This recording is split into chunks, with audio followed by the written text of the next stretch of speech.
Assalamu alaykum hormatly tamaşaçılar. Heftenin habarlarına men Nur Muhammed Sadat bilen Türkmen FM arqaly hoş geldiniz. Pakistandaki İslam alimlerinin Cemiyet Hizbinin rahbari Mevlana Fazlur Rahman qancha sani hayatlar bilen Kabil vilayetine gelip Vezirler başlığının siyasi orunbasarı Mevlevi Abdülkebir bilen duşuşdu. Bu hayatların aydışlarına göre bu yığnaqda İslamabad ve Kabil arasında bolan siyasi meseleler barada gepleşik geçiriliyor. Ve hem de İslami imaratın sözcüsü Zabihullah Mujahid Pakistan'daki İslam alimlerinin Cemiyet Hizbinin rahbari Mevlana Fazlur Rahman ve bu hayatlar İslami imaratın Vezirler başlığının siyasi orunbasarı Daşarı İşler Vezirligi ve İslami imaratın başka büyükleri bilen gepleşik geçirilecekliğini aytıyor. Nangarhar vilayetinde Pakistan yurdundan cebri çıkarılan Afgan müteallimlerin devleti mekteplere saptınamaya başlandı. Bu vilayetinin maarif başlığı Pakistan yurdundan cebri çıkarılan Afgan müteallimlerin devleti mekteplere saptınamaya başlanıp yüzlerce müteallimlerin saptınam bolandığından haber veriyor. Nangarhar vilayetinin maarif başlığının sözcüsü Pakistan'da dersleri natamam qalan müteallimlerin derslere hazır bul jayda başlanıp ciddi ayının 20'sine imtihanları alınıp ve her kaysısının istedadına göre sınıflara alınıyondığını aytıyor.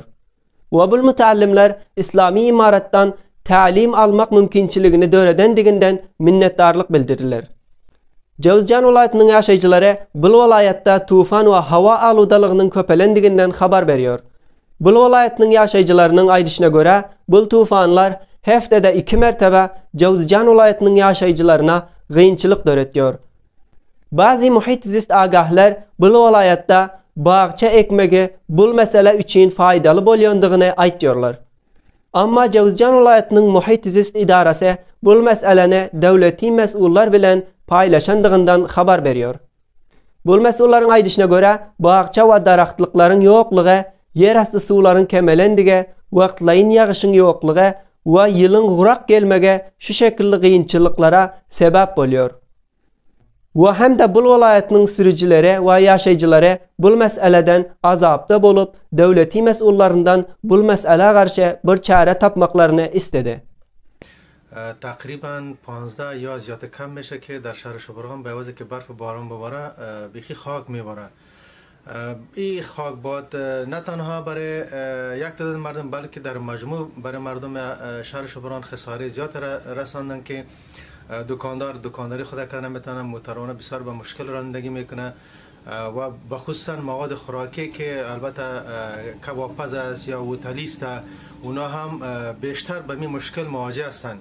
Afganistan Demiryolu'nun umumi mesulü Baxtırahman Şarafat, Türkmenistan yurdunun büyük ilçisi Hacı Avazov bilen Kabil vilayetinde duşuşdu. Bu yığnaqda Türkmenistan yurdunun ilçisi ameli işlerinin başlanmağı için müşaxxas bir jaya göz önüne alınmağını istedi. Afganistan Demiryolu'nun umumi mesulü bu idara ameli işlerinin başlanmağı için yörite bir jaya göz önüne alınmak niyette Hirat vilayetinin hakimi bilen ilalaşmak için bir komitene Hirat vilayetine iberendigini aytıyor. Sanat ve Ticaret Vezirligi 2020 yılında Afganistan ülkemiz bilen Özbekistan yurdunun alış-satış işlerinin köpelendiğinden haber verdi. Bu vezirliginin sözcüsü Ahundzada Abdussalam Cavad'ın aydışına göre Afganistan ülkemiz 2020 yılında Özbekistan yurdu bilen 266 milyon dolarlık alış-satış etti.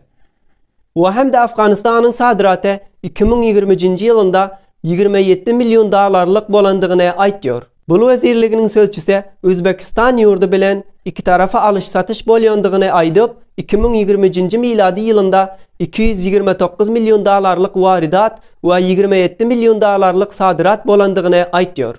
Ve Afganistan'dan Özbekistan sadir bolyon zatlar guri meyve, hale, meyve suları, erik ve kunciden ibaret bolup ve Özbekistan'dan Afganistan'a geliyon zatlar bark, un, lubya, kimyavi kötler, til ve gazdan ibarettir. Sanat ve Ticaret Vezirligi Afganistan'ın 8 ay içinde 27 milyon dolarlık zafaran satandığından haber verdi. Bu vezirliginin sözcüsü Abdussalam Cavad Ahundzada zafaranın umumi miktarı 28.000 kilogram bolup daşary ýurtlara sadyr bolýandygyny aýtýar. Bul wezirliginiň sözçüsiniň aýdyşyna görä, 1402-nji ýylyň 8 ay içinde bolan zafaran sadyraty 28.620 kilogram bolup 27 milyon dolarlyk arzyşy bolup, köpräk sadyratlar Hindistan, Arabistan, Saudi, Türkiýe, Emirat Muttahide Arabi, Endonezya, İspanya, Alman, Amerika we Inglistan sadyr bolýar. We hem de bul zafaran sadyr etýänler İslami imaratdan, hawaii tarykdan daşary ýurtlara zafaran sadyr etmek üçin aňsatçylyk döretmegine istediler. Afganistanyň milli kirket timi Hindistan ýurdunyň milli kirket timi bilen ýarışmak niýetde birinji ýarış üçin Hindistan ýurdunyň Mohali şäherine bardylar. Bul musabaqa miladi ýylynyň janwary aýynyň 11, 14 we 17-nji gününde Hindistan ýurdunyň Mohali şäheriniň stadiumlarynda bolýar. Afganistanyň milli timiniň azasy Rashid Khan bul timiň Hindistanyň Mohali şäherine barandygyndan habar berip, bul timleriň birinji ýarışy janwary aýynyň 11-nji gününde boljakdygyny we bul timiň ýarış üçin teýýar bolandygyny aýtýar. Hamasyň siyasi defteriniň başlygy İsmail Haniye İslami ülkelerden Falestiniň nizami kuwwatlaryna ýarag ibermegine istedi. İsmail Haniye Doha, Katar ýurdunyň paýtagtynda bir gepleşikde dünýä ülkeleriniň İsrail ýurduna ýarag ýardam etýändigini we bul savaşyň tamam musulmanlaryň savaşy bolandygyny aýdyp, İslami kişiwerlerinden Palestin ýurduna nizami ýardamlar etmeklerine istedi. Alman ýurdunyň daşary işler weziri Palestin ýurduny görmeklik bilen Gaza bilen Raf Misir ýurdunyň araçagynyň açylmagyny istedi. Anal Naberbuk Raf merzine görmeklik bilen Gaza ýaşaýjylaryna aňsat tarykda ýardam berip bilmek üçin bul araçagynyň açylmagyny istedi. Bul wezirlik 3000 kamyon mutarlaryň dürli ýardamlar bilen Raf merzinde garaşyp durandygyny aýtýar. Alman ýurdunyň daşary işler weziri bul savaşyň durdurulmagyny, ýardamçy sazmanlaryndan ýardam üçin Gaza giriş munasyp ýollaryny emniyeti taýdan gözekçilik bolmagyny istedi. Bul haftanyň habarlary şulardan ibaratdy.